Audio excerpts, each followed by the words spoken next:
जैसे कि आप पहले भी जानते हैं, कोरोना से बचने के उपाय में सोशल डिस्टेंसिंग, मास्क पहनना और हैंड वॉशिंग, ये हमारे पहले भी प्राइम पॉइंट थे, अब भी रहेंगे, क्योंकि इन पॉइंटों के अपने सब माने हैं। सोशल डिस्टेंसिंग रख के हम कोरोना वायरस की चेन को तोड़ते हैं। इसका मतलब क्या है? एक व्यक्ति से दूसरे व्यक्ति में जो प्रसार होता है हम उसको तोड़ते हैं, और लॉकडाउन भी इसी का एक हिस्सा था।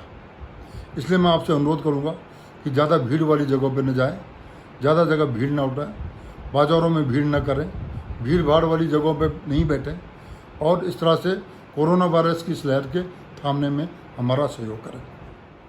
देखिए, मास्क को एक तो आप डुप्लीकेट मास्क न रखें, मास्क को पूरी तरह पहने, अपनी नाक को जरूर ढकें।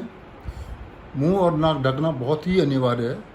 मास्क को नियमित अंतराल पर बदलते रहें, ऐसा नहीं कि एक ही मास्क आप पूरा 1 महीने तक चला रहे हैं, इस बात का ध्यान रखें। सोशल डिस्टेंसिंग के बारे में हमने बताया कि 1 मीटर की दूरी बात करते समय रखना बहुत ज़रूरी है। घर जाते समय आप हैंड वॉशिंग जरूर करें, और अगर आप दिन भर बाज़ार में रहते हैं या भीड़ की जगह पे कहीं रहते हैं तो घर जाके नहाएं, और ये कोशिश करें कि घर में एक ही व्यक्ति बाहर जाए और ज़्यादातर लोग घर में रहें। हम इसमें ये कह सकते हैं हम सेल्फ लॉकडाउन को प्रमोट कर रहे हैं, यानी आपको अपने घर के अंदर रहना है, और कोई बहुत ज़्यादा ज़रूरी बात हो तभी आप बाहर निकलें। ये सोशल डिस्टेंसिंग के लिए बहुत ज़रूरी उपाय है। दोस्तों, पिछले साल के मुकाबले कोरोना के इलाज में हम बेहतर स्थिति में हैं। पिछले साल हमें काफ़ी कुछ चीज़ें पता नहीं थी, इस बार हमारे साथ कुछ पार्ट इम्यूनिटी का है। फिर हम कोरोना के अगेंस्ट वैक्सीनेशन भी कर रहे हैं, और तीसरा एक मेजर जो स्टेप है वो है अर्ली ट्रीटमेंट का। इस समय हम अर्ली ट्रीटमेंट कर सकते हैं, और अर्ली ट्रीटमेंट में हम इस समय हमारे पास एंटी थ्रोम्बोटिक थेरेपी है, हमारे पास एंटी इन्फ्लेमेटरी थेरेपी है, और एंटी वायरल थेरेपी है। तो ये थेरेपी हम जल्दी अगर इस्तेमाल करें, और केवल जांच करने में और केवल अपना इलाज करने में समय अगर हम बर्बाद न करें तो हमें बहुत अच्छे रिजल्ट मिल सकते हैं। और वैक्सीनेशन हमें निश्चित तौर पे इस बीमारी के कॉम्प्लिकेशन से बचा रहा है। इसलिए वैक्सीनेशन जरूर कराएं, किसी भी तरह के विवाद में न पड़े, वैक्सीनेशन जरूर कराएं। कोरोना पॉजिटिव होना कोई अपराध नहीं है। कोरोना पॉजिटिव होने के बाद अगर आपको ज़्यादा लक्षण नहीं आ रहे हैं तो आप घर पे ही इलाज ले सकते हैं। आपको अस्पताल में भीड़ बढ़ाने की ज़रूरत नहीं है। इनमें से बहुत कम प्रतिशत लोग ही अस्पताल में भर्ती होने के योग्य होते हैं।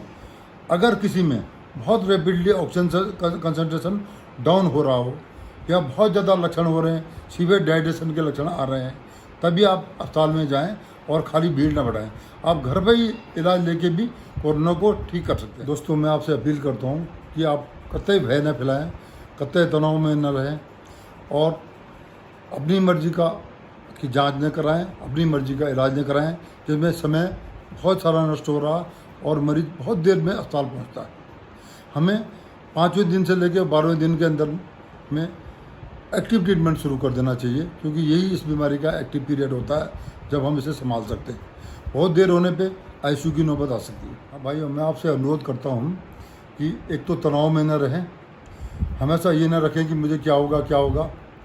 दूसरा, बार बार अपना ऑक्सीजन सैचुरेशन न देखें, क्योंकि बाथरूम जाने पे थोड़ा एक्टिविटी में ऑक्सीजन सैचुरेशन थोड़ा गिर सकता है, खांसी आने पे थोड़ा गिर सकता है, इसलिए आप एकदम तनाव न करें।